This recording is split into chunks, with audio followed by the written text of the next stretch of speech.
Shano. Yeah, Andre, what's happening, man? Yeah, lucky to see you, man. Lucky to be here. Sorry about last week. It was just so freaking hectic with we were shooting a mini TV series literally Wednesday to Friday.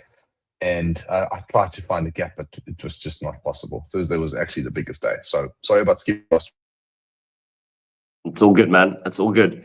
I'm super pumped about today because for those of you who are watching, sorry, my internet's a bit crap, so just let me know if I lose connection. But for those of you watching, we've probably got the most exciting episode so far. Yandre, who I called in my own newsletter the King of Commerce, has launched his own online store a week ago, and we are going to be lifting the hood on that online store. So if we're going to be looking at how Yandre chose the product mix, like what was involved in making those decisions, then what the tech stack is of the online store, and then finally what are the initial marketing tactics that we're going to use to get the first sort of like sales into this online store. So Yandre, why don't you tell us a little bit about your new store and your new brand? It's flipping exciting. Yeah, so to be honest with you, I think, dude, we don't actually enjoy, I think, is my internet the crap one? Mikey's saying my internet might be the crap one. Can everybody see me properly? It might be my internet, actually. I can switch over to my phone if it is. But let me know, Mikey, if you guys can't see me or hear me, let me know. I can always switch over to my phone. Maybe that does better. But yeah, so I mean, we've co-founded two companies in the last 2 years. One Sentimental and one is Fluid Nutrition. Both of them are doing really well. On the back of that, we have no guarantee that this one will do as well. And I think we're also not expecting it to do that well, like, to be honest. Obviously, we're going to push and try our best. But this is more of a passion, like a real passion project, because it's actually something, not that I'm not passionate about the other businesses, but this is something I literally am extremely passionate about and I use on a daily basis and stuff that's been in my DNA because, yeah, people see they can't see me properly. Do you want to take a minute and switch internet? Yeah, let me try this quickly and see if this makes a difference. If it will make a difference.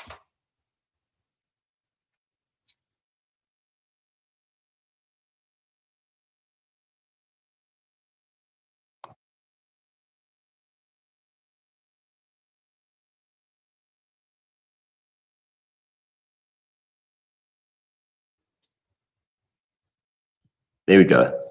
Now you're looking steamy there. Hey? Oh, is it? Am I looking a bit better? Yeah. Okay, much cool. clearer now, yeah. Yeah, man, I think I hope my data doesn't run out. If I need to, then I'll just buy some more. This is going to be one of those episodes where we're proving to people that this is real time. But this is not AI generated. But anyway, I think from my side, let's dive into it. I think, like I said, we love this type of product. So it's called Supernatural. And you'll see there that it's just sachets of powders, different types. There's 4 products at the moment. So the brand is called Supernatural. And it's just like an idea of how it looks in a box. So the company name, Supernatural. We wrote it SUPRNATURL because the word supernatural itself you can't really trademark.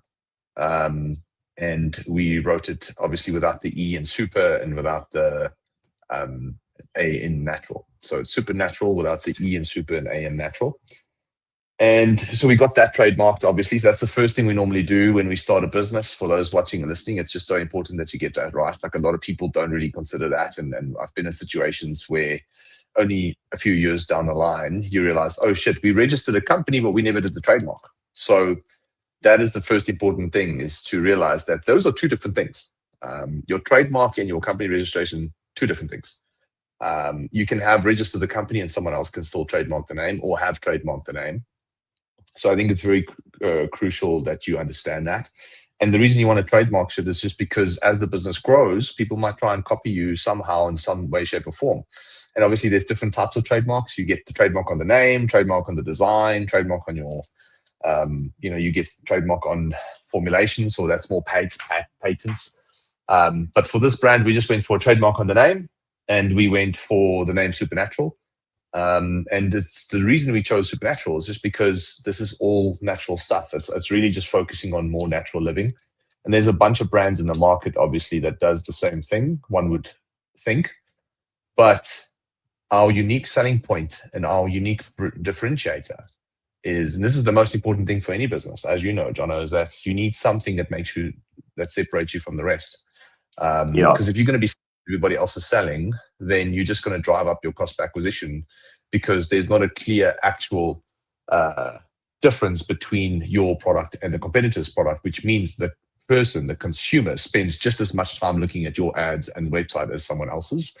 And when there's 5 people selling the exact same thing, you have a 20% chance of converting that customer, into a customer of yours. So when there's only one brand who's selling something that is unique, you have a higher probability of getting the sale, which means the actual cost of that purchase, whether it's on Facebook or Google, would usually be a little bit lower. And that is if you've obviously articulated the benefits and the unique selling points of the business as well. So the biggest mistakes we've seen is that people don't trademark their names, and then 3 years later, after spending hundreds of thousands of rands on marketing, they have to change the domain, or they have to change packaging or logo design or something like that. So the first thing we do is we trademark and register the company and make sure everything is in order. Then you really just focus on, okay, cool. If I'm going to launch a brand, what is going to make this really unique? So in this case, there's people who's going to say, Yandere, this is, for example, one of the products. It's called Instant Hydration. And we have 4 products. We've got Instant Hydration, Anti-Age, Mental Clarity, and Endurance. And a lot of people would look at the hydration specifically, and this is one of my favorite products I use on a daily basis. I've got it here in my bottle in front of me. Is that people say, Yandere, there's a lot of hydration products, because hydration has been entering the market. And Jono, as an athlete, like you probably have seen brands. I don't want to mention names, but there's a bunch of brands doing really well in the market. So the question is, how do you stand out? So the thing that we've looked at, the 2 things that makes us unique, is that we use something called Marnite. So where traditional brands use artificial magnesium or lab manufactured magnesium, that's actually more, a synthetic magnesium. Some brands claim that they have natural magnesium, but this magnesium called Marnite is literally untouched, unpolluted by human intervention.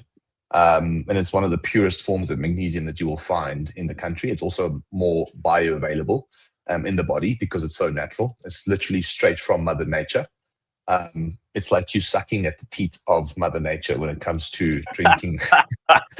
Please put that as a headline on some of your ad creative.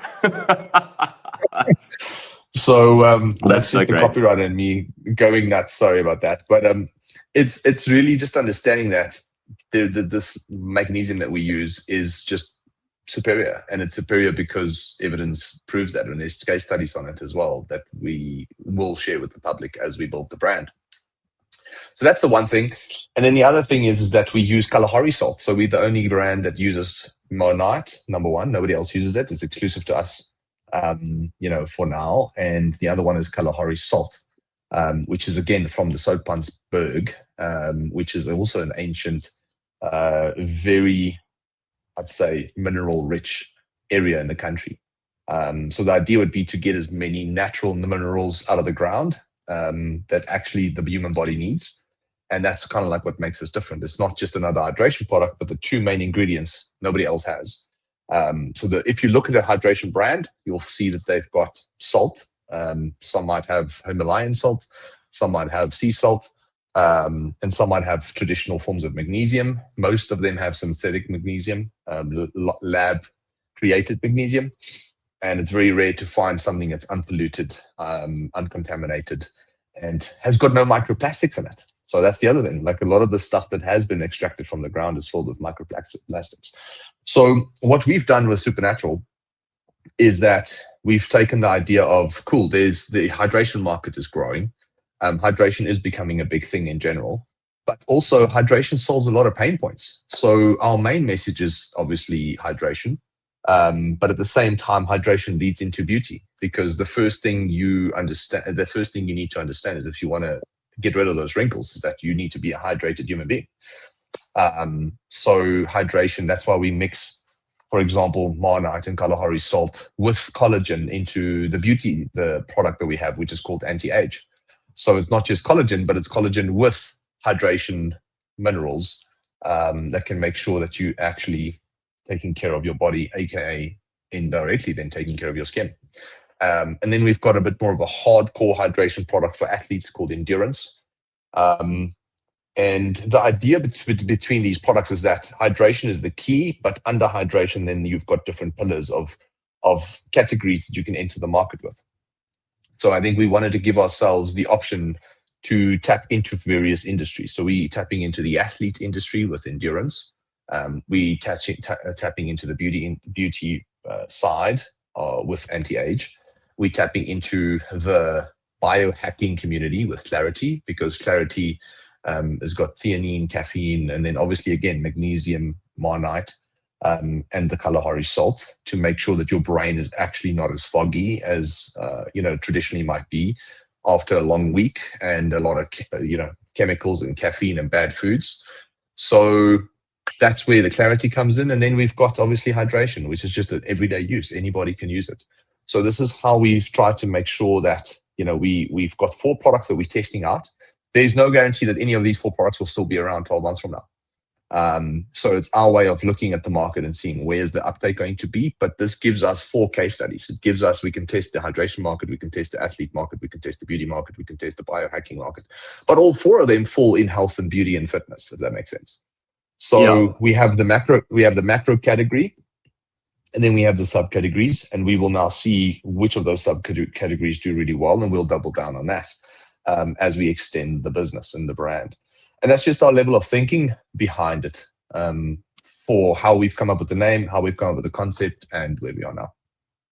Well, so that sounds super awesome, and it sounds very well thought out. And I think, anyone out there who's listening and has an idea for an online store might want to wind back a few ticks, because if I'm reminded of Good to Great, and those three circles that cross over, where you should do something that you are good at, that can make you money, and that you love doing. And a lot of people will hear this incredible business idea and tell their friends, geez, this guy, he just launched the supplement business and now he's killing it. And they're like, we should come up with a supplement business. But it's not just that. You've got experience. And I think a lot of people maybe don't know your background. So when it comes to choosing a product and choosing this business structure, you've got to have certain relationships to leverage off. And you've got to have, potentially experience in an industry, but also an interest in it. And a lot of people don't know that you used to be a professional rugby player, and that you actually, your first massive success was actually in the supplement business. So could you tell us the highlights package of getting from there to now back into the supplement game? Just to explain how you ended up choosing the products. Yeah, the long and short is really simple, man. I've been in love with fitness since I was 16 years old, and it started with my coach telling me that I can't play professional rugby because I'm too small. And I was like, well, who are you to tell me what I can do and cannot do? So I started personal training as a client. I was a client who hired a personal trainer to teach me how to train properly and eat properly so that I can pick up mass to play rugby. And I just fell in love with fitness in general. So, my dad was investing probably $400, $500, $600, $700 in 2005 into health magazines. And he got so upset with me. He's like, bro, you're costing me a fortune every month at the age of 16, 17, 18. And my mom said, well, rather that than cigarettes and alcohol. And I think that's where I became just obsessed with health and fitness. And obviously that led to me playing a professional rugby. But after professional rugby, I just still had this passion for fitness. And that's how I started my first online website, which was called Fitness 101. And the fitness industry has always been in my blood. That Fitness 101 website where I sold meal plans, training plans. I was a personal trainer during that time as well. Was bought out by a company called Chrome Supplements and Accessories. Now that founder, Rodney, he helped me learn more about business and retail and understanding direct-to-consumer behavior. So we had a retail division, a wholesale division, an online division, importing division, exporting division. So there's I just learned all about those things in the direct-to-consumer space, which is the main pillars of direct-to-consumer. And that combined with the marketing knowledge I've learned, because that's Fitness 101 was built on the back of Facebook ads. And Facebook ads was around in 2011. Nobody else was doing it. So I figured it out. And my claim to fame is I was probably the first South African to leverage Facebook ads to build a business. And the marketing knowledge I've gained with the business knowledge has allowed me to start the marketing agency. And we love, obviously, the working with people and helping them with their brands and consulting. But in 2023, we pivoted to launching a business called V8 Capital, where we actually invest in and co-found businesses with people who are passionate about products. And in this case, Supernatural is literally someone who's really passionate about making amazing product. And he understands the market really well because he owns a manufacturing facility or was part of a manufacturing facility group. But his passion is just understanding, the most unique ingredients and how it can change the human body. So he's just obsessed with case studies and always looking at what's new and trending and whether it's actually worth putting into a product or not and all these things. And I think having a partner like that can do the research and make sure that you're on the forefront of innovating, and us taking, obviously, our marketing knowledge and our business knowledge and applying that to this product is essentially what I would like to believe will be the reason for the success. So yeah, like I said in the beginning, we're not passionate about starting businesses really anymore, but the only reason we're going with this is purely because of the fact that it's something that I'm just really passionate about and the other person is also passionate about it. So it's why the hell not? Just do it for the fun of it. So I think this is more of a passion project than maybe a multi-million-dollar brand. But let's see how it goes. I think we're going to market it and we're going to push it and we're going to grow it as it is a legitimate brand that we want to obviously build and sell. So before we get on to the tech stack, which I'm sure everyone's chomping at the bit to get into, a lot of people will be thinking about whether they partner with their buddy. What is your approach when you form these entities and approach different partnerships, especially with someone like your partner in this business who you've known for a long time? How do you protect yourself and how do you make sure you're leveraging your strengths properly to obviously maximize the value that each of you can add, make sure the business is sustainable, but make sure that it's fair and equitable at the same time? Yeah, man, I think that's so difficult because I think people, when it comes to partnerships, they get very romantic about these things and they don't always get objective about it. So the things we say, the things we mean, the things we want to get out of the relationship is very subjective. And we say things that we think the other person wants to hear, as long as it's 50% in alignment with what we actually want to achieve. Sometimes, we just want to keep the other person happy, and that sometimes means putting yourself at risk, or vice versa. As maybe some person is just way too selfish about what they want, and the other person gives in. And it's a fine line and a fine balance. But I think it's like a marriage at the end of the day.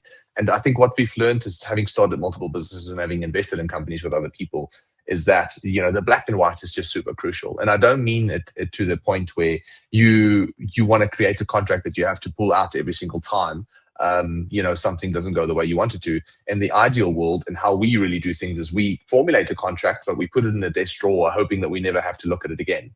But that contract in itself sets the tone for the relationship. It sets the tone for who's going to do what and who's accountable for what. Because often when you don't have those clear conversations and assertive and candid conversations, either people can misunderstand what is being said and suggested, or what they're putting their hands up for, or it's just extremely subjective. It's like, okay, you will take control of, example, hypothetically speaking, marketing. Okay, cool. But what does marketing mean? Because that's a very broad term. So in essence, you need to get very clear and very straightforward and very assertive with the actual deliverables of what each party is going to deliver.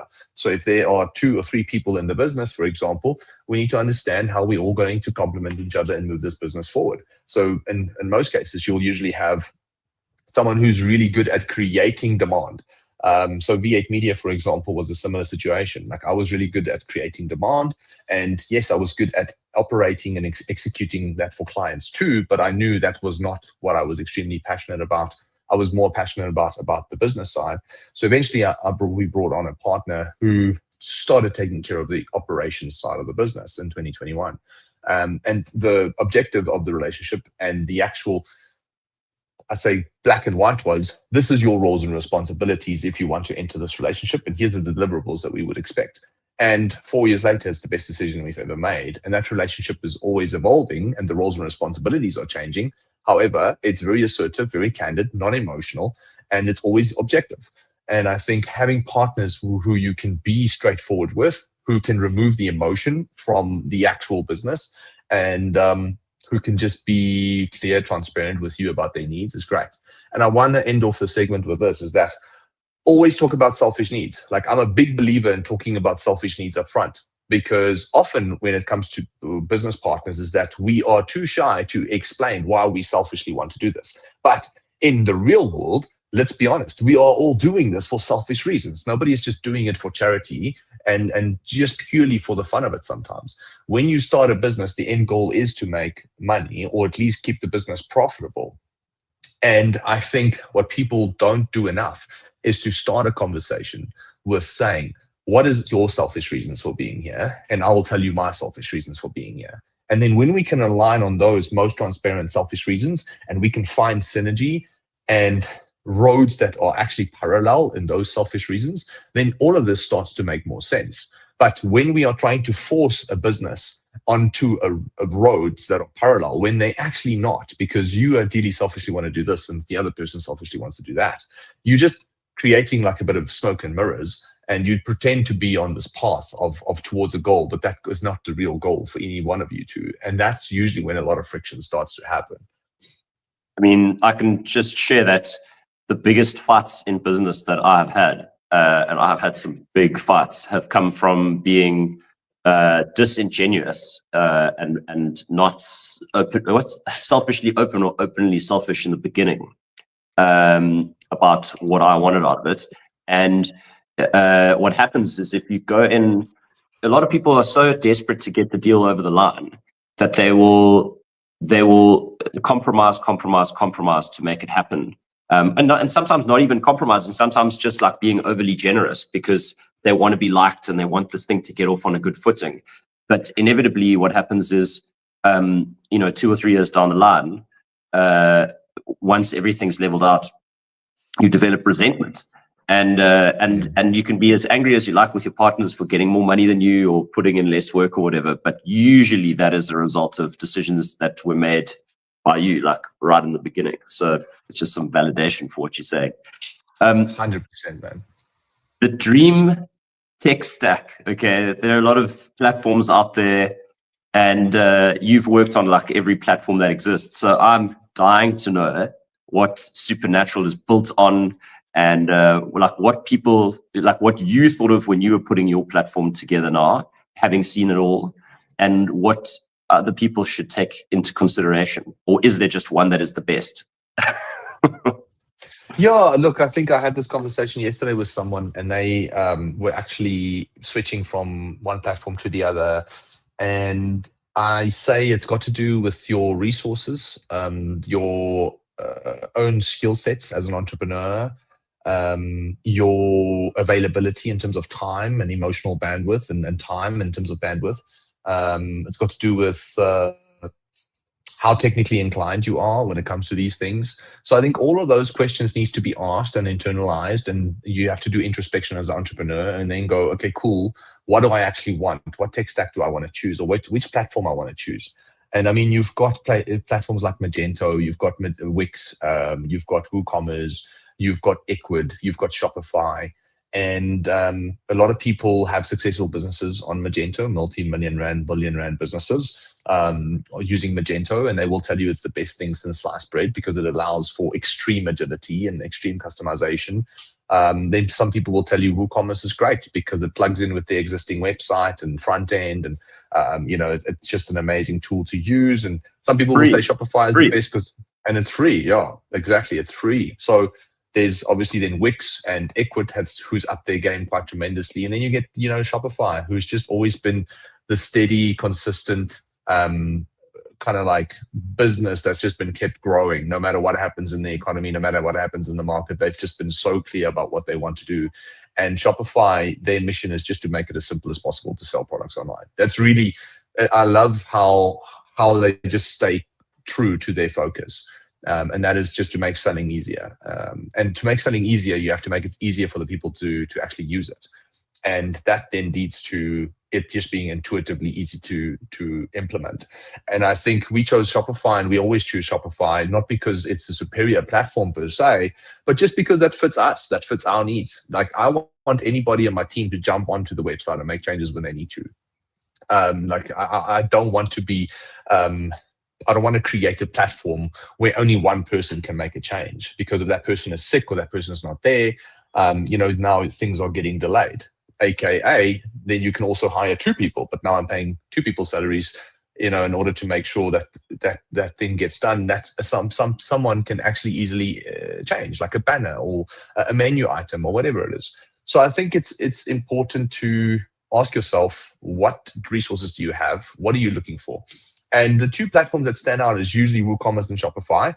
And I compare that to iOS and Android. Are you an Android fan or an iOS fan? iOS, if you're an iOS iPhone fan, then you most likely enjoy simplicity. You don't want to think too much about what you need to download and how it works. You just want something that plugs and play. You want something that connects easily, whatever it is. And I think Android users are more logical. They're a little bit more wants to customize things to their specific needs. They have needs that are not easily met by platforms that have, a very simple mandate of keeping things simple and straightforward. And they want to customize this. They want to change the background. They want to change the colors. They want to change the font. And I think that's kind of like how WooCommerce and Shopify is seen in my eyes, is that Shopify is the platform you go to just to plug and play, that anybody in your team can use. And that is by default just ready to start selling product. WooCommerce, on the other hand, great, it's free. However, you're going to need some technical skills in order to get everything as efficient and as sexy and as effective as Shopify. There's studies been shown where the default conversion rate of an average theme of Shopify converts higher than e-commerce, and that's purely because of the fact that the checkout process of WooCommerce needs to be customized. Where with Shopify, it's just easy, click, check out, add your details, boom, off you go. So I think we chose Shopify purely out of simplicity and ease of use, and the data is easily accessible too. So on my phone, I can see what's happening in an instant. And I know you can do that with some other tools too, but that's just our ecosystem for now. Yeah, that's some good insight. Yeah, I mean, when you were talking about, I just lost my mouse cursor. When you were talking about Android, like the thing that the reason I left Apple was because I couldn't get photographs out of Apple into like other devices. It was like the locked system really drove me nuts. But I think they fixed that now. I might go back. But I've actually had WooCommerce and Shopify, and I must say, like what you say about Shopify is so true. It's just this purpose-built, simple, easy thing. It is a lot more expensive, but now they give you $1 a month for your first 6 months. So basically, you got it for free for like half a year while you launch. I mean, if you think about it, they charge 1% transaction fees, right? And I think that's something you just need to build in when it comes to putting a price on your product, which a lot of people don't do. And this is maybe something that we can also talk about, is that, and we'll get to this probably in later in the conversation, but it's just understanding that you have to price your products according to what you ideally want to get out of it at the end of the day, after you've paid everything you needed to pay. So if you know Shopify is going to take 1%, then make sure that you add that 1% into the pricing if you can. I think a lot of people don't think that way. Same with VAT, 15%, same with tax if you make profit, same with shipping fees. And then we can break all of these different fees down percentage-wise, because I've got all the data that I think people will enjoy. But that has to be accounted for when you start to work on pricing. And people just go, I'll charge double.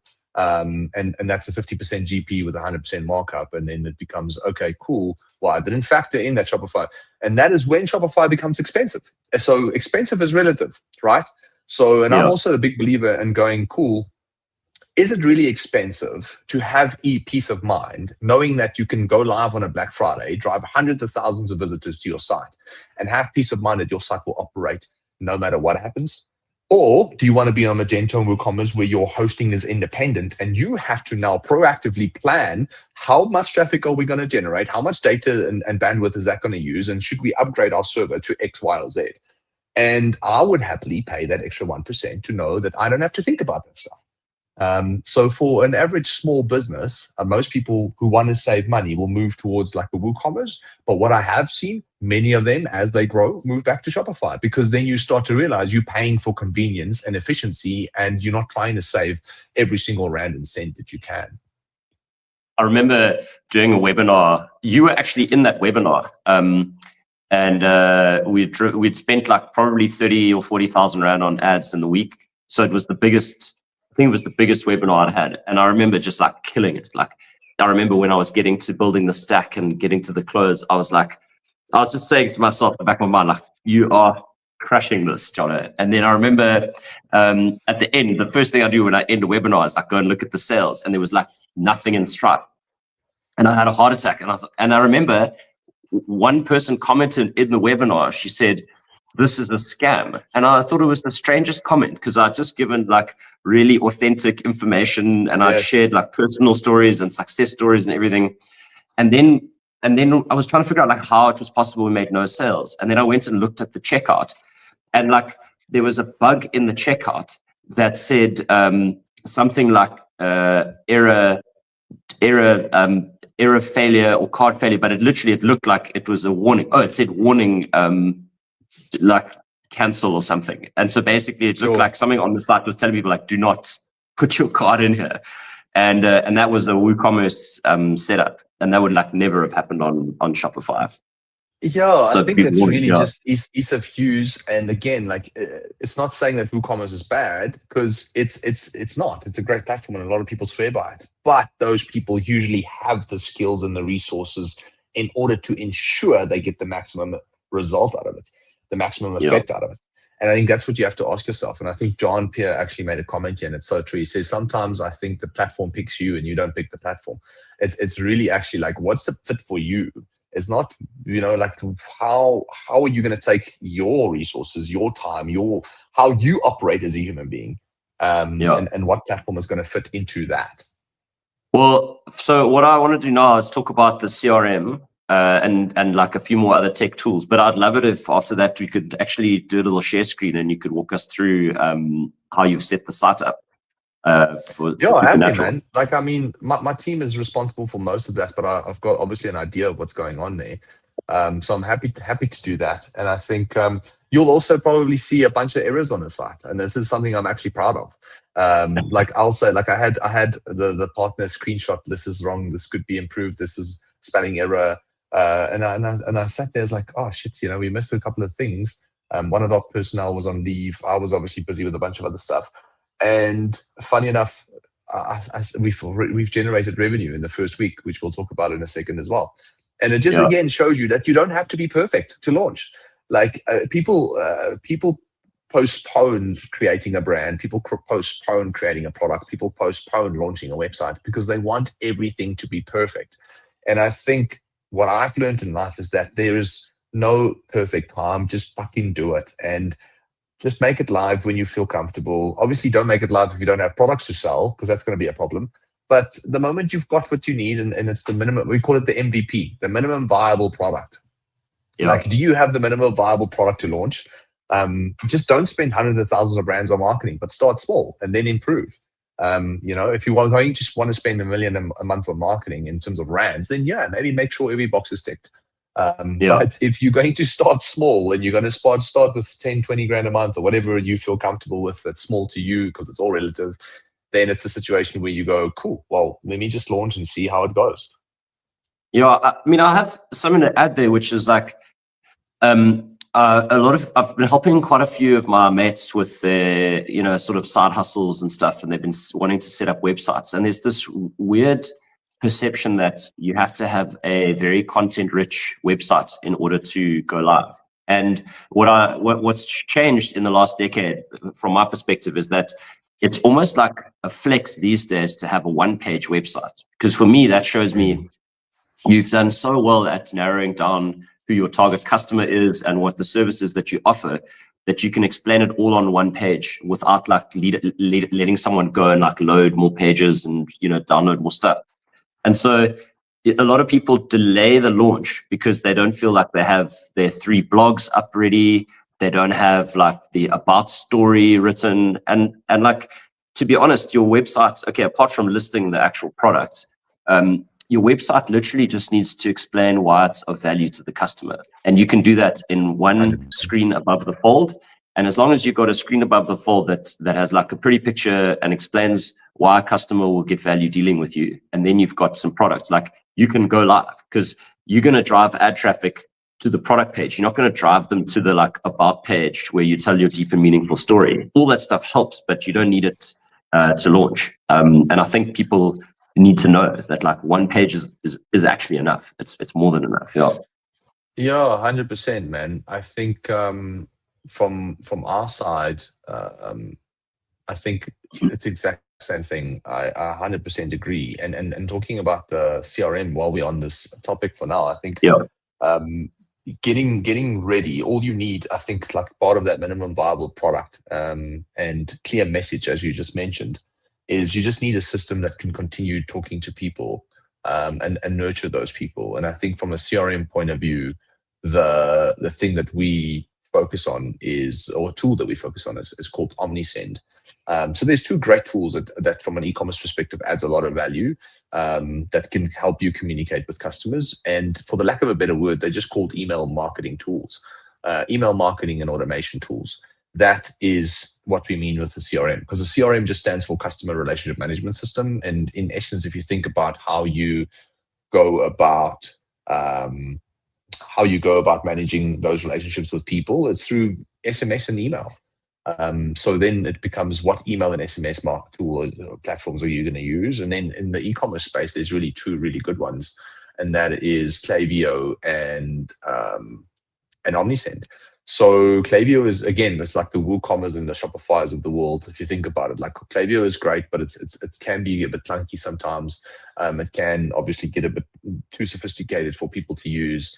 And we feel like OmniSend, again, it's just super intuitive, super easy, a great platform, plugs in, never have issues. The support team is amazing. Like if we have an issue, we email them and they mail us back within literally a few hours, if not 12 hours or a traditional 24-hour period, outside of weekends, obviously. So I think for us, the CRM tool, the email marketing automation system that forms part of that is OmniSend. We plug that into the store, Shopify, integrates quite quickly, easily. And essentially that allows you then to capture emails and contact numbers of people who's interested in the product. And the nice thing about these tools is now you can start to set up automations to communicate and articulate more information about the product once they've expressed interest. So one thing we're big on is welcome sequences. And I think from my side, like, I'm actually cautious of sharing this with people because the site is not 100% ready. There's still some stuff. When you said, let's do it, I'm like, cool. Now I'm sitting going like, maybe I shouldn't have, because I know people are going to nitpick obviously a bunch of issues, but at the same time, that's also okay. It also just shows you my belief is what I preach. And my belief is, even if you're not 100% ready, just fucking launch and see what the market says. So if someone is going to sign up for a welcome series, I hope they get the emails that they're supposed to get. If someone abandons their cart, I hope they get the emails and the SMSs or whatever they're supposed to get. And if they don't, then give me the feedback so we can go and improve that as quickly as possible. But yeah, I think email and SMS tools, OmniSend or Klaviyo, you can't go wrong. That is that's the first thing you need to include. And then the mission becomes, how do you get more people into that system? So are you going to share your screen? I don't know if I'm not getting a clear message there. I'm happy. No. I'm happy to share my screen. It's not so we had a comment there. She said, someone said, what theme? Hey, I saw the comment just now. Here we go. Any specific Shopify theme? So maybe you can talk through the theme when you're sharing. Yeah. So the thing is, for Shopify, I don't know what my team uses now recently, but there's two themes I think we've been using for the last few years, and I'm pretty sure this is one of them. It's called Minimog, Minimog, Minimog for Shopify. The other one is called Ella, ELLA. So those two themes are just really, really amazing to use because they've got most of the bells and whistles for you. And then when it comes to WooCommerce, I think the last time I checked Porto, the e-commerce theme Porto, Porto, is a great theme to use as well from a conversion rate perspective. So that is the information I can give now. Yeah, like I to be honest, like I don't know what my team has used on this one. So we can say great themes. There we go. So hopefully people find that valuable. And then obviously you just install some plugins and some other stuff that you can probably look into. So getting to the screen sharing, or do you want me to share my screen? No. I was going to say maybe while you're doing the screen sharing, you could talk about the plugins as well. But what's interesting for me is the way you set up the UX. You know, like what are the important things when you have a page? Obviously, you got like the main banner. Like what do you think is and isn't important? Like when people are setting up their store, people sweating about the wrong things. Layout's obviously important. Yeah, I think you just need to make sure that, and today it happens kind of like by default to some extent. But I think more people just need to really ask themselves, can I use this on mobile? And what I mean by that is that, you know, 90% of your visitors are going to be on mobile. If you're going to advertise on Facebook or Instagram or Google Ads, then there is probably a 99% chance that most of your traffic, and I'm saying 70% or more, is going to be on a mobile device. So the big mistake I've seen that people make, and maybe we actually make this mistake too, we'll see in a second, but the mistake people make is that they create images and designs specifically for desktop. So they'll have a big horizontal banner designed for the desktop because you as the business owner, you sit in front of your desktop like me and you, like we sit in front of our computers. And then we go, cool, let's have a look at our store. Let's add a banner here. And then when you add a banner, it's a banner that looks nice to you on your desktop. But what you don't realize is the person who's going to be shopping is not a person who's going to be on their desktop. It's a person who's going to be on their mobile. So I think the first and most fundamental thing that you need to do is understand that if you are going to create content or images in any way, shape, or form, make sure that you also and predominantly include it for the mobile shopper as well. Because that is where a lot of people miss out on generating more conversions. Because at the end of the day, they just don't cater. Yeah, they cater for people on desktop at the end of the day. So that's the first thing. I'm happy to share my screen quickly, and then we can unpack it further. Go for it, sure. Share screen, entire screen. I'll share. Let me share. I'm going to drag it over here on this screen so I can still see you. And then let's do it this way. So, people will see that, there might be issues on the site and there might be a few things that people will be able to nitpick, which is great. So give me some feedback if you guys can. But we obviously have a Black Friday sale running. So we launched this business from a marketing point of view, Wednesday last week. And we have generated, I think, 4 or 5 grand worth of sales within that time frame. So, we can run into the ads and how much we're spending and stuff like that in a second. But we started with a Black Friday sale. My thinking behind this is just that it's going to give people a higher probability of, want to buy something that's on sale. And when you tie it in with Black Friday, essentially the sale makes sense. And right now we're not in it for making profit. We just want people to try the product and give us feedback. So people need to understand that there's different phases of launching a business, and everybody wants to launch a business and make profit from day one. And that is the worst mentality that you can have, because the odds of that happening is basically 0. So if you launch a business and you want to make everything profitable from day one or in the first 30 days, then you're going to start changing your lens and how you think about the decisions. And those decisions are going to align more with short-term gains as opposed to long-term solutions. So you can't launch a business and think that you're going to make profit in the first 30, maybe even 90 days, if not 180 days. So especially an online store where the cost of advertising is expensive, etc. So from our point of view is we literally just launched this website now a week ago, and we're starting to run ads to this site that I'm sharing now with you guys. But the process for us is to try and understand how people are using the website. Okay, so the first thing we do is we add something called Microsoft Clarity to a site. We don't add, Microsoft Clarity is a heat mapping tool that you can use that gives you an understanding of where people are clicking on the website. And it also gives you video recordings of how users are using the website. Now, what's great about that is that when a website is brand new, you have no idea how people are going to use it. You have put a website together based on what you think is best practices, right? But that's all hypothetical until you actually see how people are using your site. Then the decisions you make can become more objective. Up until then, everything is really subjective and just hypotheses and just data-backed decisions from other experiences. So the reason you install a heat mapping tool on day one is so that you can essentially ensure that you start collecting objective data from day one, so that you can really then position the website in a way that the customers that you're targeting is actually going to be using the website. And you can obviously then increase your conversion rates in that way. So when we launch, we don't use Microsoft Clarity all the time, because once a website is up and running and you're sitting with 2-3% conversion rates, and you're happy with those conversion rates and it's profitable, then you don't have to look at every single visitor that comes to the site or every single week's heat map. It's usually just when you've made a lot of changes and you want to understand how those changes are affecting behavior on the website. And then when a website is new, there's no objective data, and that's why we use heat mapping tools, especially in the beginning. So if I refresh, we'll see here, we're doing 25% off. And something we always install when we launch a website is that the biggest mistake people make is that they only have one payment provider. So you know how many business owners I speak with whose businesses are 6 months old and they do like 100K a month in revenue, or 50 to 100K. And when I go to the checkout process, they only have one payment merchant.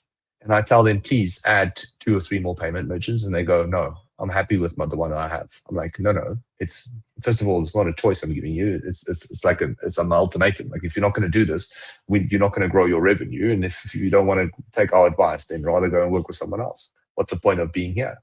So the first thing is really understanding that you need multiple payment merchants, and you need 2 types of payment merchants. So you need one that can collect money instantly for you as a business owner and can deduct money instantly from the actual customer's bank account, aka a PayFast, a Stitch, a Peach Payments, etc.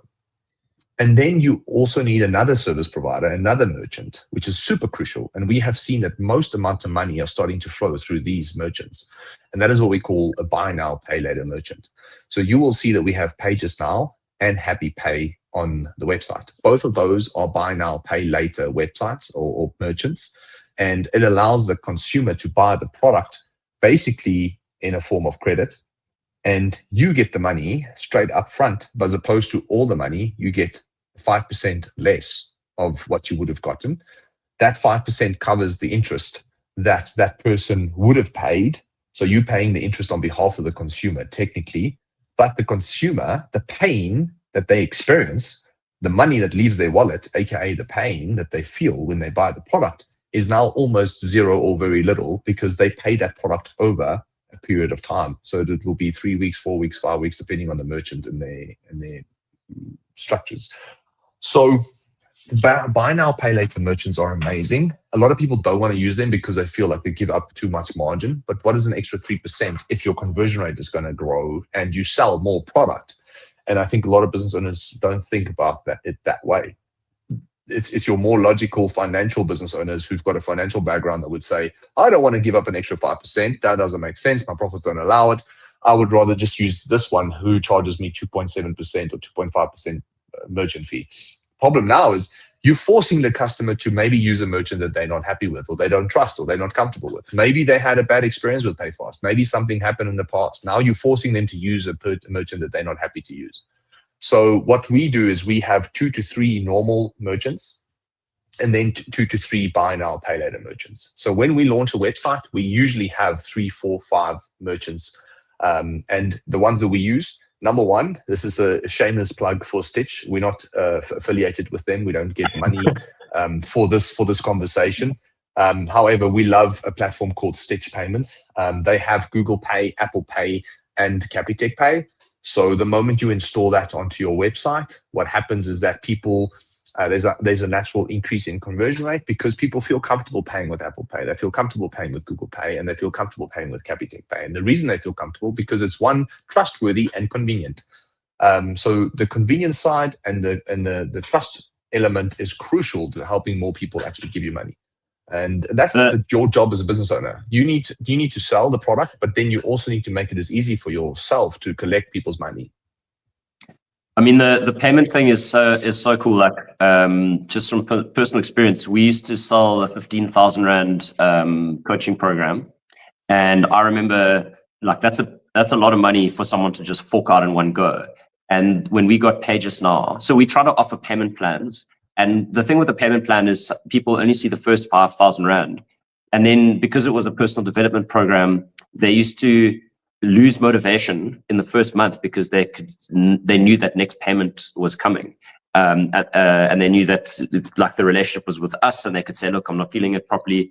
But what Pages Now did was it created this third party to manage that financial agreement, and so the people who paid through Pages Now actually ended up staying longer. So people who were on a payment plan with us very rarely got to the end of the program.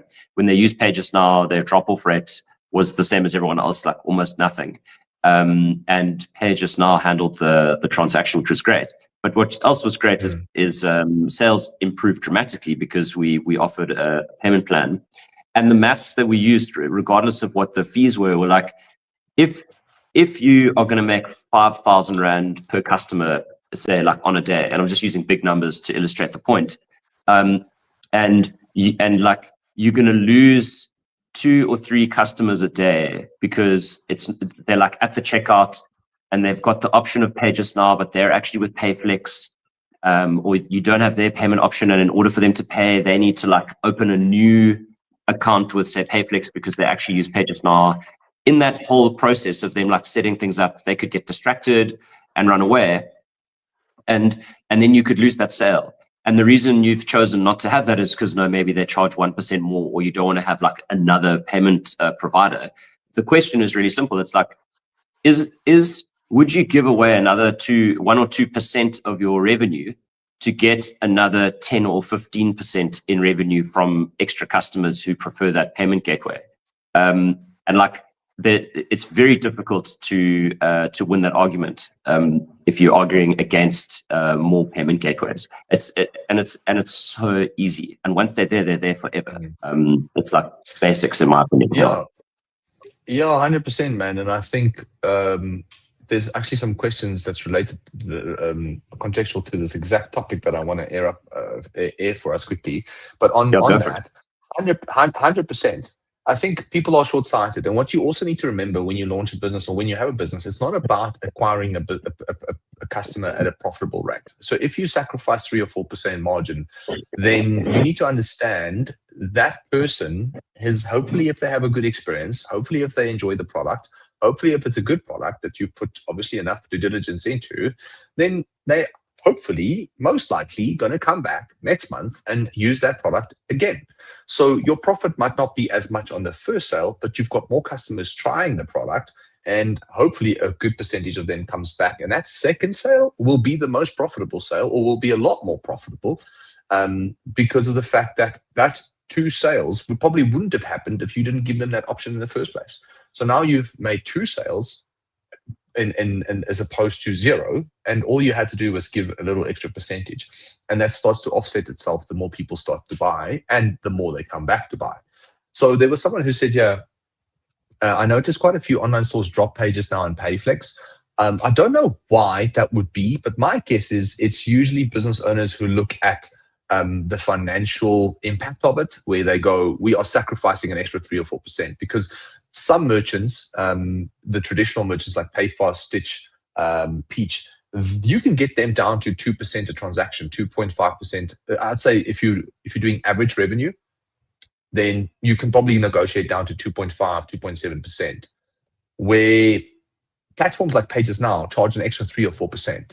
So they start at like 5.5%, and for brand new businesses, it's probably closer to the 6% range. So you need to understand that there's 3.5% of revenue being given to these platforms. And I think people who have very strict CFOs, or people who are very analytical with these kind of decision making, looking at the data and makes decisions, go, we don't want to sacrifice the 3 or 4%. But what they don't see is the whole picture of how many people would have how many new customers you would have gotten, and how many of them would have come back, and how that would have impacted revenue over 6 months. They just look at the margin and not necessarily the whole picture. And then DigiPlug says, your opinion on using Payflex? So Payflex is also fine. They are not as big as Pages Now. I mean, we have a ton of data on this because we work with over 140 clients in the agency. So about 60% of them are online stores, if I looked at the data last. And I can tell you now, Pages Now is the biggest buy now, pay later provider at the moment. Payflex is just beneath them, but more people prefer Pages Now than Payflex. However, Payflex is growing quite nicely. And then an up-and-coming one that we rate, that we really enjoy working with, is Happy Pay. So Payflex, nothing wrong with them. It's very cool. To go deeper into the website, so normally people would say you have your call to action on the website. What makes the product unique? So for that, now we've sacrificed that message for the Black Friday sales, because we have Black Friday ads running. So the moment they come to the site, they can see that message, because of the fact that you want to shorten the gap of uncertainty for the consumer by having clear messaging in the ad and having the exact same messaging on the site or the platform or the page that you're driving them to. The moment you say Black Friday sale on Facebook, and they click and they come to the website and potentially don't see the same message, they're going to wonder, is the sale still live? Is it still happening? Is it still applicable? Is it still running? Did I miss it? How much is it?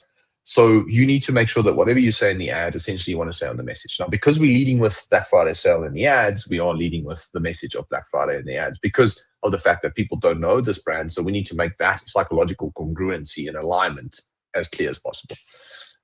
Then as we move down, then that's when we start to talk about what makes the brand unique. And that is normally what you do high above the fold. However, we've sacrificed that at this point. So these ancient untouched minerals boost hydration 40% faster, proven in studies. So what we've done there is we've said ancient is a nice word that we've used, meaning that, this is from almost like your mystic kind of sides of the country. It's almost like when you say ancient, people know it's old and trusted and almost something that it's not a word that you often see in natural in health products either. So that word actually in itself serves many different meanings. It makes people go, ancient, interesting. Like I've never really seen that word in context to this. So what is that about? And at the same time, it could also lead to people going trustworthy and clean. And that's where untouched minerals and unpolluted comes in. Because when you say ancient and untouched and ancient polluted, these minerals automatically sound a lot more appealing. And then they just boost hydration 40% faster. And that's just boost based on studies from Marnite and etc. So with that said, we back it up with an actual claim, and we say proven in studies because otherwise it just sounds like you're making shit up. Because today that's what people do with AI and people being desperate to make sales. They just say all kinds of crap, and then you just hope that's true. But meanwhile, 90% of the stuff that they say is not true. So it is proven in studies. Supernatural is the only and then we just say Supernatural is the only brand in the world using Kalahari salt and Marnite. And then we just explain what those two things are. Sorry, John, you were about to say something. No, I was going to make a joke, but I'm actually more interested in this section. What is this section called? So you've got the part above the fold is usually called above the fold or the hero image. Now, what do you call this section underneath? Yeah, I don't have a word for it. It's the section under the banner. The section under the banner. Okay, scientific term there. Cool. Yeah. So I'm a big believer in just keeping it simple as possible, right?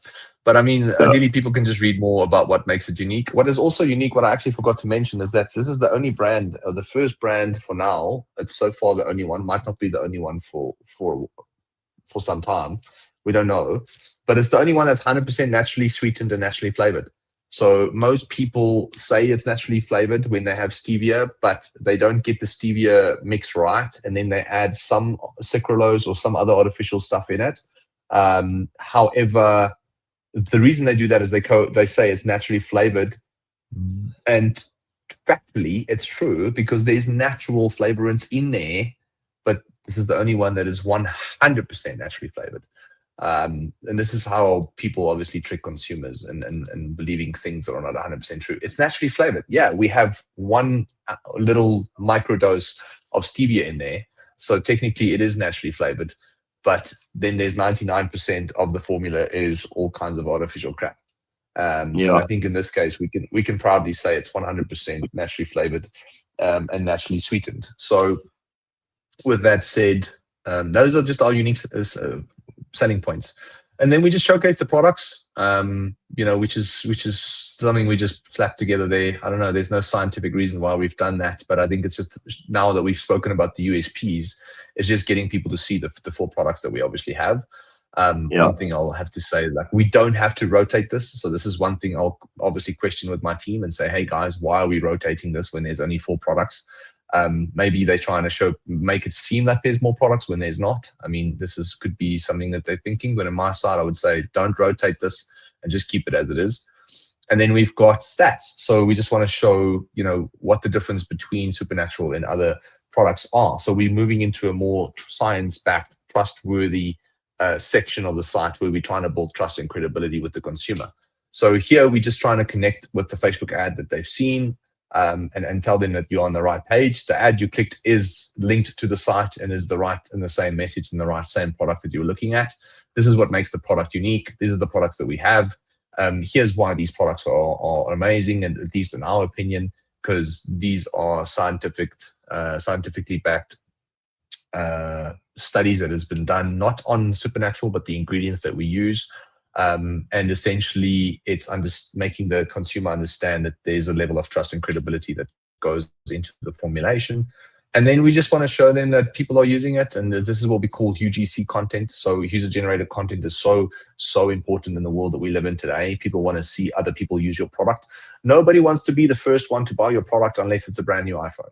Okay, it's like that's just a tagline that I coined a while ago, but it's really like nobody wants to be the first one. Like maybe your friends or your family wants to be the first people who buy the product, but other than that, nobody else wants to be the first one, unless you were selling a brand new iPhone, obviously at the end of the day. And then we go deeper into the ingredients and what makes it unique, and that's basically it. Like you'll see, the site is very short, very sweet. It's not overly complicated. We don't have a long sales page yet. So sales pages are things that we're going to be experimenting with at a later stage. And what that means is that we just, as opposed to having your traditional product page, we will have an actual sales page. But here's how the product pages look from our point of view. I can make it a bit bigger so it looks better on the screen. No, that's great. But it's really simple. It's just we claim that it's South Africa's cleanest electrolyte blend. We really believe it. And obviously, because it's 100% naturally sweetened and flavored, we can make that claim. And we obviously adhere to SAPA label claims. So we've had our labels sent to SAPA, which is the regulating body that makes sure that the shit that you say on the label is the shit that's actually in the product. And we just say daily instant hydration, SS cleanest electrolyte blend. You can obviously read a little bit more. We have little tags that just tell people very quick snippets, almost like of what the product's about. So naturally flavored, that is something people might enjoy. Naturally sweetened is something that they'll enjoy. No polluted chemicals, low carb and keto friendly for the people conscious around that. Sugar free, no artificial ingredients. So from our side, it's just little taglines that we're experimenting with that we think will resonate with people. We're still not sure which ones are going to be the most impactful. We'll probably change this as the website matures. And then we just say it's the only electrolyte blend. So we do like a mini description. just to give people some context if they didn't read the ad properly, because this is the thing. We assume that people read the ad properly. We assume that they watched the whole video. So it's just important to reiterate as much as you can what makes the product unique. And then you have 10, 20, 30 servings. And then what we do is we also have buy one, buy two. Can you just rewind a sec there? Just quite an important point there on the flavor and the servings. Some guys debate as to whether they should put a new product in for a different size pack and for a different flavor. Like, what is your theory on that? I mean, obviously you've gone here with the different servings and the different flavors, but what's the theory? Yeah, I'm all about simplicity, right? Because the moment I think this one has how many flavors do we have here? 1, 2, 3, 4, 5, 6 plus we've got a variety one that we have to add here. So that's 1, 2, 3, 4, 5, 6. So there's 7. So we've got 7 different boxes of flavors, right? Now, I just don't feel, I'm too lazy to go and create 7 different products on the website and then have my team optimize all 7 of those pages. And maybe that's worth doing. But my logic is just keep it simple, like make it easy as possible. Now, if we do changes to the product, we don't have to go do it on 7 other pages.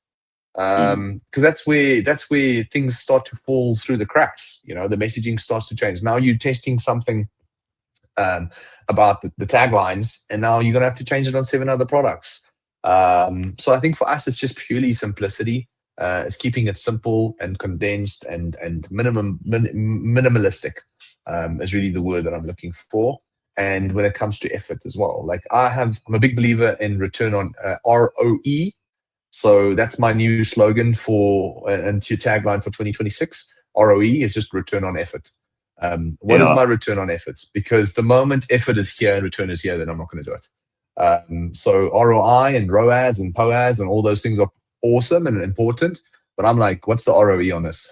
What is the return on effort? And I think if I apply the ROE here, the return on effort will be great, because I mean, there's not a lot of effort that goes into changing this product page. Where if we had 7 different pages, then the return on effort might be a little bit less. So yeah, I think from our side, you'll see that we do bulk discounting. I think it's something we've tested over the last year or 2, and it's worked really well. So we almost by default just added to all the sites. And I think it's just something we always implement. It's a nice way of not offering a discount, but incentivizing people to buy more should they want to buy more, and still doing a discount without devaluating the product and the brand in itself. I think people can obviously play around with this. What makes us this unique? So again, you can see that we've got written text on this side. We've got something above the picture on the image there, and then at the same time we've got what makes us unique again. So it's just reiterating the same stuff in different ways, because that's how the human brain is designed. The human brain needs repetition, and it needs volume in order to really start to understand something. So our goal is just to be as repetitive as we can be, and as clear as we can be, and as assertive as we can be, as often as we can be. Yeah, I mean, it's a beautiful site. Very cool to see. I'm left with a question about the buttons. A lot of you have like a lot of moving parts sometimes in the website. So there's like a thing that pops up with social proof, and then you've got the moving add to cart button. What are some of those like more granular hacks that you put into play that optimize, like what like little optimization techniques or hacks? Yeah, I think the first thing is we've tested all kinds of colors when it comes to add to cart colors, and not all brands are going to enjoy this. And some people have told us straight that they don't want to do it. But yeah, making the add to cart button red, for some reason it just works. I mean, we've done our own tests. We've looked at case studies. A lot of people will say, well, it's not on my CI. It looks bad. It's just not, doesn't fit. It looks like a sore pimple. And we're like, but that's the point. Like, you want it to look like a sore pimple because that's where people's eyes need to gravitate to. So that's the first thing, is like we try and make the add to cart button as clear as possible. Now, not every single site. Some sites it's necessary. Some sites it's not. So someone just said, Matthew, green works too, but the whole site is green. So if you have Yeah. to think about our logic, like we can't add a green button there because it will just blend in with the rest of the site. And green, if I'm not mistaken, is actually second best to red, if I remember studies correctly. But anyway, I think that depends on what fits best on your website, right? Like if your whole website's red, then yes, make it green. So that's the first thing. The other thing is really just having a clear and enough information on what makes the product unique. Like I just explained, it's like people have 3 to 4 seconds. You've got 3 to 4 seconds to get people to understand what the hell it is that they're buying and why they should buy it. So it's like, what is it and why should I pay attention to it? So when you say it's hydration, so people can see it's hydration, and we speak about we use the word hydration and electrolytes because some people respond to hydration, some people respond to electrolytes. So your more mature athletes will more focus, your more educated human being around the health topics will probably be focusing on the word electrolytes. And then the more traditional layman's person will be, oh, I know hydration is important and I'm not drinking enough water, so this is for me. So that's how we strategically use both of those words to say the same thing. But it's understanding that you're speaking to different types of avatars. And I think that's something people need to think about is like, who are you speaking to when it comes to writing the copy on your website? Other thing is the product descriptions. The people underestimate how powerful product descriptions are. And the way I explain this is that if you go into a retail store, and if you're blessed enough to have a retail store, then you understand that you can tell the sales representative to walk up to every customer and ask them if you can help them with something. The moment they say, yes, you can, I'm looking for a pair of jeans, you now automatically, as a sales representative, have the opportunity to educate them about the jeans that they're looking at. So they'll say, these jeans are 2,000 Rand. It is a bit more expensive, but this material is so much better, lasts so much longer. You can wash it for 1,000 times. The color doesn't fade. And the moment the consumer hears that, they go, oh, this 2,000 Rand makes sense. Now, a product description serves almost that feature, but just not, but just on a digital scale, on a digital level. So if you have a digital website, an e-commerce platform or online store, you need to understand that you don't have the luxury to walk up to every single customer, to chat to every single customer and explain to them what makes the product unique. So you need to position the description or write the description in the shortest possible way that people understand what makes it unique so they can justify the price of the product in their minds. And an important thing you need to ask yourself, like, is the value of the product matching the price that you've set? If you see it, honestly, the value of the product is much higher than the actual perceived the actual price in itself. So the perceived value of the product is higher than the price. And I think you need to ask yourself is when you build a site, how do I create a high level of perceived value around the product so people are happy to pay the price of the product? And I think that comes down to how you explain it, the product descriptions, imagery, quality of the images. You'll see that I believe that we've got really good quality images. It's done by a professional from a rendering point of view. And we have these little nuggets, so you'll see that this thing moves. It draws attention. I mean, it's not going to double your sales. Like, don't think you're going to make your add to cart button move and then all of a sudden double your sales. But it's all these things working together. So reviews is the other thing, but we're not going to fake reviews over here. So it's like the other thing is reviews, but we don't have a lot of reviews yet. But as people start to review the products, we're going to start adding reviews into under the product description. I'm actually sharing my screen so people have maybe a bit more context to what I'm actually referring to. But you'll see that, for now, we don't have reviews. But that's the first thing we need to include. So we can choose to go and fake reviews, or we can just choose to wait for people to actually review it and give us their honest feedback. And I think that's the first thing that you want to include. You'll see that we have a very short product description, straight to the point. These taglines, again, is one of those added little values that make a difference.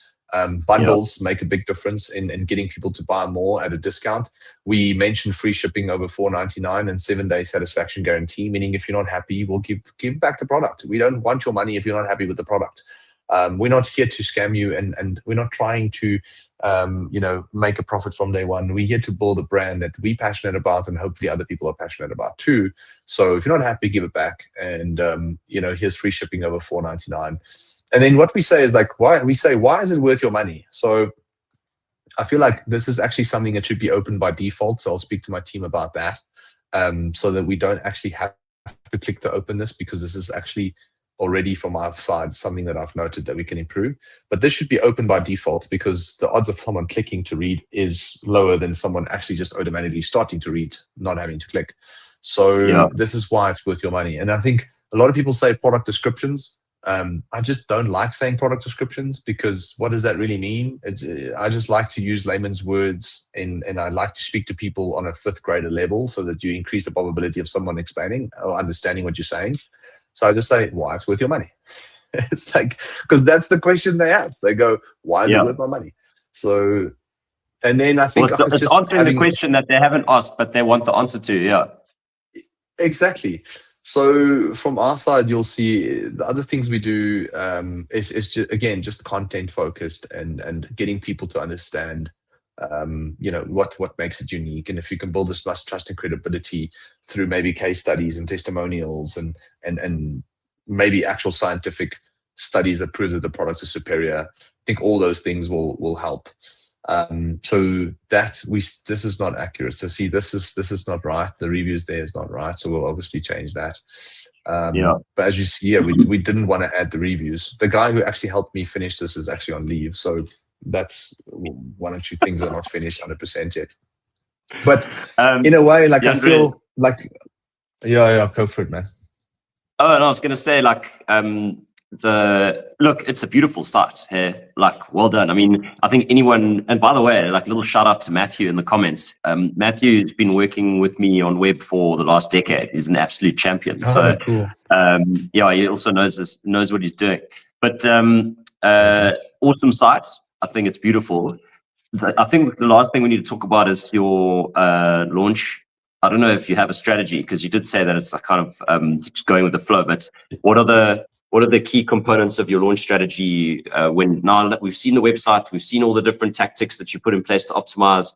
Now, how's it all coming together in like the last week? And what is your plan for the next like week or two to start like ramping things up?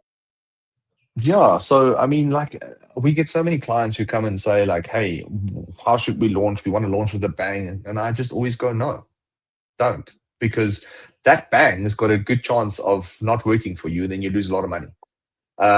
So it's like that bang is going to cost a lot of money, and ideally that bang might then bankrupt your business, because you've now invested all this money in this big bang and it didn't work the way that you wanted it to. So I think like we just have a bootstrap mentality, and for us it's really just taking it slow, and we're not in a rush to build this into something massive. However, we're passionate about it. Like, I'm actually very passionate about it, and I think we want to do it right. So what we're doing is we're spending about $500 a month, 500 Rand a day, I think 500 or 600 Rand a day on ads, on Meta. So we're starting with Meta. So at the moment we've got like a 1.2x ROAS on there, which is terrible, but it's the beginning of a brand new business. And I think, again, like, business, when I was still in the agency, I'm not operationally in the agency anymore, business owners would come to us and say, the ROAS is terrible, we want to go to another agency. I was like, okay, well, if I can't make you understand that you're not going to launch and have a 3, 4, 5x ROAS. It's just not going to happen. When Sentimental launched, we had a 2x ROAS, and then we went to 5, and now we're spending over $1 million a month on ads, sometimes 2. And that ROAS is, I think, 3, 3.5, sometimes if we're lucky 4. So it's like, you need to be patient, especially if the brand is not in the market yet, especially if nobody knows who you are. And we're sitting at a 1.2, 1.3x ROAS right now. So it means that we're making R1.30 back for every Rand that we invest. So we're technically losing money after the cost of the product. And that's fine. Like, we know how this goes. So we're not going to panic because we're not making money. We know this takes time. We know that's the process. So for us, we're focusing on Meta ads purely for now. We're spending about 500-600 Rand a day on it. We implementing a lot of user-generated content. So we're in the process of creating a lot more content for the new year. Content is at the pinnacle of what we do and what we should be doing and what every single business should be doing. Like, content is the most important element I think, Jono, you can probably speak to that from your experience and as well, and what you're doing today. But I think people underestimate how much content they actually need in order to succeed online today. Like, it's not like 2013 where you can slap a static image on Facebook and just run that ad for 12 months and make money. You need different angles of content, different messaging, different people in the content. You need to just really get creative with how to put the message out there. Yeah. Geez, I mean, I could talk about content for hours, but I'd love to hear about the split in your content, because you mentioned UGC. I don't know if you want to give a shout out to the agency you're working with. I've done some work with them recently. They were so good. Just Appreciate like that, absolute power. Yeah. And, I mean, we technically own your own, so we technically own a percentage of the business.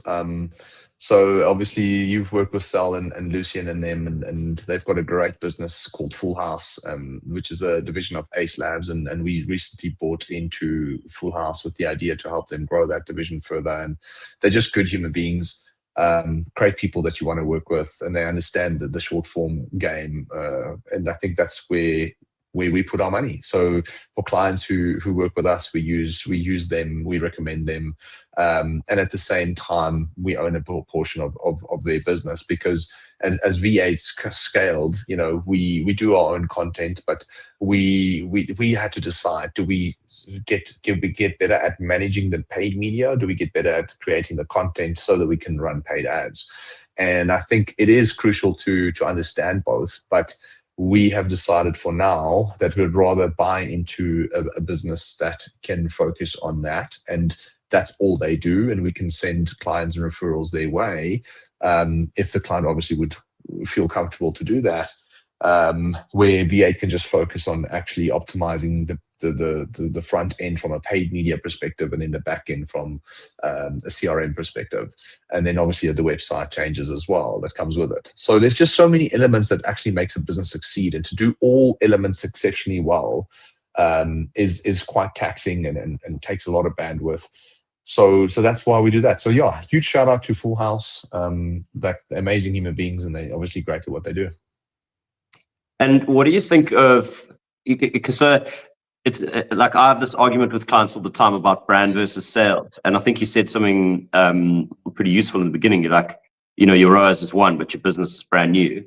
And a lot of clients are worried about damaging their brand with discounting. But to get sales like upfront without offering some kind of sweetness is quite difficult. So in terms of the split between like brand content, informative content, and then like sales content, like the UGC stuff, is there a ratio or an approach that you take at different business stages?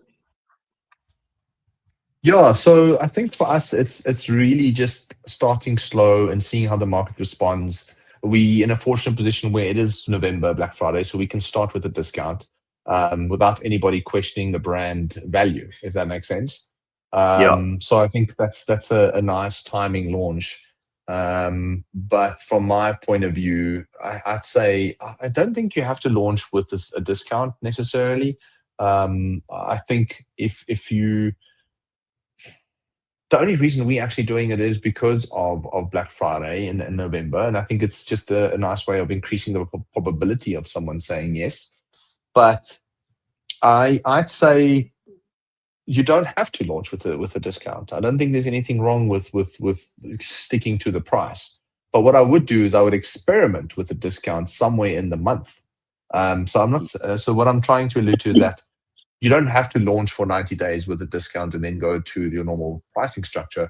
I would have your normal pricing structure, but within that first month or two, have a 48-hour flash sale that you run that could potentially get people across the line who has been spotting and eyeing out the brand. We've seen that work really well, is that when you build reputation in the market for 60 to 90 days, with a budget of 20, 30 grand a month, there's a pool of people who see the ads and who buy, and a lot of people who don't buy because they don't trust the brand yet. But the moment you do, within that 90-day time frame, you do like a 48-hour flash sale, normally, that does exceptionally well. And that tells you that you have a good product, that people want it. You just need to keep building brand, if that makes sense. So it's like, it means that you're on the right track. Just don't rush it. So we had a skincare brand back in the day when we started, and I was still involved with some clients, and they had a great beauty product. Like, it was amazing, but it was expensive. And the lady, I think she was spending like 5 or 6 grand a month on ads. It wasn't a lot. And she got like 10 or 12 grand sales back, 15 grand, 20 grand back a month. So it wasn't a ton of money that she was making. She was making no money, really. But there was traction in the market. And then within the first 90 days, we did a sale for 20% off. And she did like 200,000 Rand in a single day for a business who did 20K a month.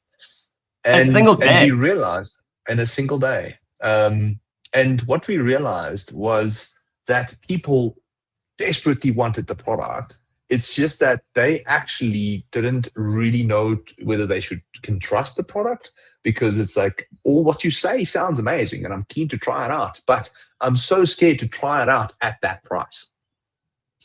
And ideally, what you then do is when you actually do that discount within that 90-day time frame, what happens is that person who felt that way goes, oh, now I can give it a shot and see what happens.